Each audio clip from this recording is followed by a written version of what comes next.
اللہ الرحمن الرحیم نحمدہ ونصلی علی رسولہ الکریم اما بعد۔ سامعین محترم، آج پھر میں آپ حضرات کے سامنے سوال و جواب کے ساتھ حاضر ہوا ہوں۔ انشاءاللہ پوری کوشش ہوگی کہ آپ کو ہر سوال کا جواب اس ویڈیو میں آپ کو مل سکے۔ اس سے پہلے میری آپ حضرات سے گزارش ہے کہ اگر ابھی تک آپ نے میرے یوٹیوب چینل کو سبسکرائب نہیں کیا تو اس کو سبسکرائب کر لیں، بیل آئیکن کو ضرور کلک کر لیں تاکہ ہماری ہر آنے والی ویڈیو آپ کو بآسانی مل سکے۔ تو آئیے چلتے ہیں اپنے موضوع کی طرف۔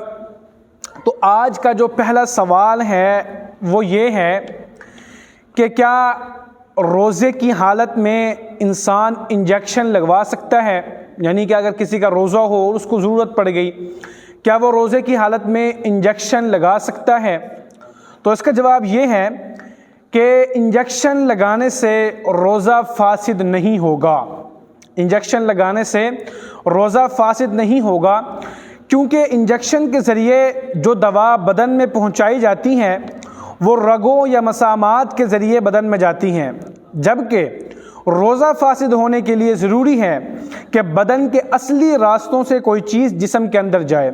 لہٰذا روزے کی حالت میں کوئی بھی اگر انجیکشن لگایا جائے تو اس سے روزہ فاسد نہیں ہوگا۔ اسی طرح دوسرا سوال جو ہے وہ یہ ہے کہ روزے کی حالت میں کیا انسان آنکھوں میں ڈراپ ڈال سکتا ہے یا کوئی دوائی آنکھوں میں لگا سکتا ہے؟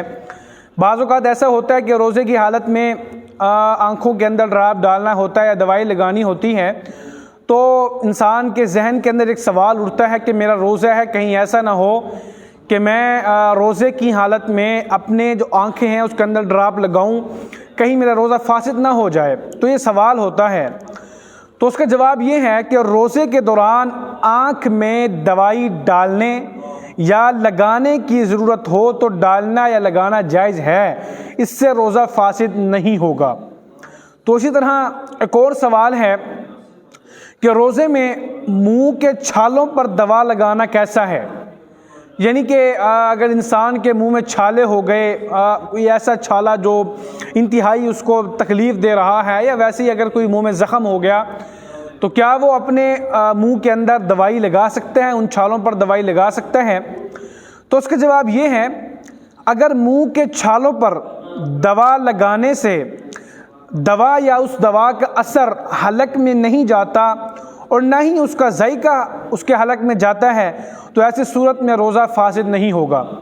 دوبارہ سن لیجئے کہ اگر منہ کے چھالوں پر دوا لگانے سے دوا یا دوا کا اثر حلق میں نہیں جاتا اور نہ ہی اس کا ذائقہ حلق میں جاتا ہے تو ایسی صورت میں روزہ فاسد نہیں ہوگا۔ لیکن اس کے برعکس اگر منہ میں دوا لگانے کی صورت میں دوا کی اجزاء یا اس کا اثر حلق سے نیچے اتر گیا تو روزہ ٹوٹ جائے گا۔ تو انتہائی محتاط رہیں، اگر زیادہ ہی کوئی ضرورت ہو، اشد ضرورت ہو تو اس صورت میں منہ میں دوائی لگا لیں، وگرنہ اس سے احتیاط کی جائے۔ تو اگر آپ کو اور بھی کوئی سوال پوچھنے ہو تو آپ ضرور ہمارے کمنٹ میں آئیں، ہم سے سوال پوچھیں، انشاءاللہ آپ کے لیے نئی ویڈیو بنائی جائے گی اور آپ کے ہر سوال کا انشاءاللہ جواب دیا جائے گا۔ اللہ پاک ہم سب کا حامی و ناصر ہو۔